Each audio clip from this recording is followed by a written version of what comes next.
Olá, eu sou a Laísa, você tá no Passe Adiante. Hoje a gente vai ressuscitar uma tag que começou a aparecer na internet lá em 2015. Teve todo um boom no ano passado, que é a tag Meu Primeiro Assédio. E por que a gente vai ressuscitar essa tag hoje? Porque eu estava fuçando aí nas interwebs. O que eu encontrei? Eu encontrei a história do Gustavo e da Larissa. Um casal que se conheceu quando ela tinha 13 anos, ele 18, e aí veio surgiu, né, todo um debate sobre se isso teria sido ou não pedofilia. Eu não vou dizer se eu acho que foi ou que não foi, porque ouvindo a história lá dos dois, eu de fato tenho dificuldade de decidir sobre isso. Porque afinal de contas, se você só pegar a diferença de idade como critério definidor do que é um ato de pedofilia, você tá limitando demais o negócio, entendeu? Então eu não vou falar sobre isso. Eu vou falar sobre uma coisa que a Larissa diz no meio da história toda lá, pra dar uma justificada, assim, vamos dizer, nessa relação dos dois, né? Que isso não era um problema e parará.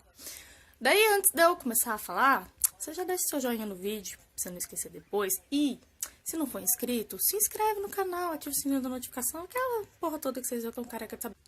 Vamos lá. A Larissa e o Gustavo moravam em cidades diferentes. Ela tinha 13 anos, dizia que tinha 16. Ele tinha 18, ia fazer 19. E aí eles conversavam pela internet, foram se encontrar. E foram os dois e mais uns amigos para um motel. Acho problemático. E não fizeram nada, segundo eles. E beleza. Seguiram lá com o relacionamento dos dois e tal. Aí, lá no meio da contação da história, a Larissa fala assim, que ela tinha 13 anos, mas tinha cabeça de adulta. E é muito problemático isso, porque quantas de nós já não pensamos assim, né? Ainda mais a gente, cria dos anos 90, que, né, cresceu com teste da Capricho, da Todotinha e da Atrevida, tipo, só os testículos errados, inclusive. Vou deixar um vídeo aqui da Maíra Medeiros, do Nunca Te Pedi Nada, sobre esses testes close errados dos anos 90. Então, a gente foi adultizada muito cedo. E isso é muito ruim, porque aí a gente acha que tem cabeça de adulta, acha que sabe lidar, acha que não... E aí, às vezes, a gente passa por situações de abuso e de violência e não consegue reconhecer aquilo como abuso ou como violência, porque ninguém nunca conversou com a gente sobre isso. Ou então a gente naturalizou aquele tipo de comportamento e a gente, né, fica aí com a cabeça bagunçada. Vou contar uma historinha que aconteceu comigo. O que não aconteceu comigo, não é mesmo, minha gente? Então, eu tinha 12 anos e a minha prima tinha um namorado que na época, sei lá, acho que tinha uns 30 e tal. E eu adorava conversar com esse cara, porque ele era um cara, gente... Bom, enfim. Aí eu conversava com esse cara e tal, e tipo, e aí na minha cabeça, de menina de 12 anos, eu achava que eu estava apaixonada, eu achava que ele ia largar a minha prima pra ficar comigo. E até aí, assim, quem nunca? Problema, meus amores. Teve uma vez que a gente tava num carro, eu e esse cara. Tinha ido buscar alguma coisa pra minha mãe, pra levar pro churrasco que ia ter em casa, blá, blá, enfim. E aí esse cara passou a mão na minha coxa. E só. Não diminuindo a gravidade da coisa. Mas é porque, né, poderia ter sido pior, digamos. E aí, na época, eu achei bom. Eu achei, tipo, eu fiquei me sentindo a adulta, a responsável, nananana. anos depois que eu fui entender que isso estava errado, entendeu? E como isso poderia ter sido evitado? Assim, primeiro, ele não ter feito aquilo, né? Segundo, se nossos pais, mães, professores falassem sobre essas coisas com a gente. Sim, meninos, meninas, a gente tem períodos de maturação diferentes na vida. Então, assim, algumas pessoas realmente amadurecem um pouco mais cedo, mais tarde, algumas nunca. Só que, ainda que a gente amadureça para algumas coisas mais rápido e tal, a gente precisa ter toda uma estrutura para saber lidar com essas coisas que a gente vier a sentir, vier a fazer, ou que vierem a fazer com a gente, pra gente se proteger, sabe? Já passei por outras situações de abuso. Eu lembro de ir numa festa, eu acho que eu tinha uns 13, 14 anos, e aí assim, eu fui com várias primas, uma tia, que era a tia que tomava conta da galera, e aí nessa festa eu tava andando com essa tia, aí eu passei andando com ela, ela tava na minha frente, e um cara passou a mão na minha bunda, e eu falei pra minha tia, né, tia, o cara passou a mão na minha bunda, e ela, Laísa, isso é ótimo, quer dizer que ele gostou de você. Tipo, mano, não, sabe? E na época, então, eu fui ensinada que isso era uma coisa boa. Uma pessoa desconhecida passar a mão em você, assim, do nada eu fui ensinada que isso era uma coisa boa e não é, sabe?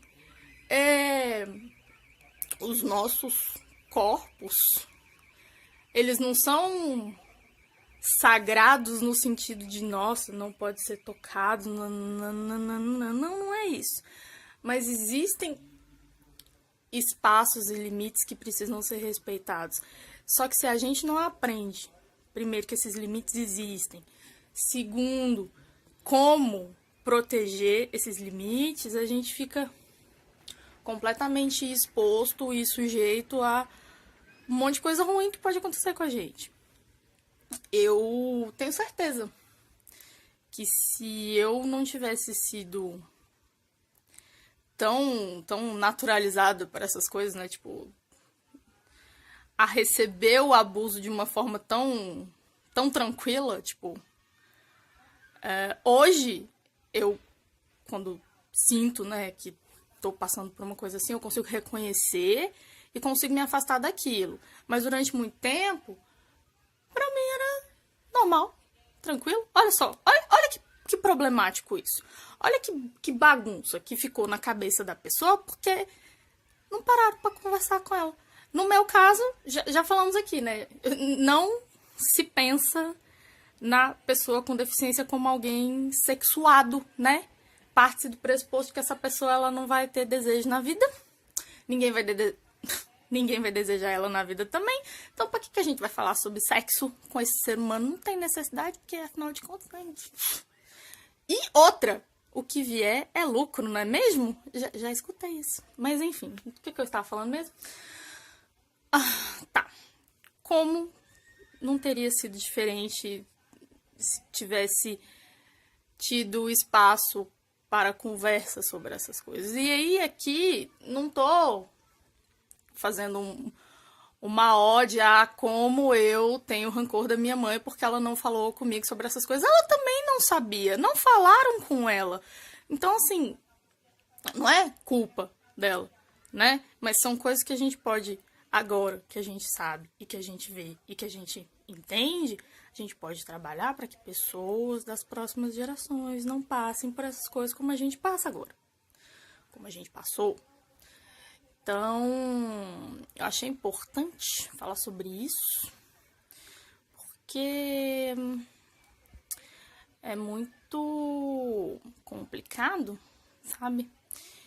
E, né, retomando o pensamento que eu larguei lá atrás, eu sei que hoje eu poderia ser uma pessoa menos desconfiada do outro, menos temerosa em relação ao outro, e ao outro, não só ao outro homem macho alfa, ou beta, teta, gama, whatever, mas ao outro ser humano em geral, sabe? Eu sou resistente às pessoas.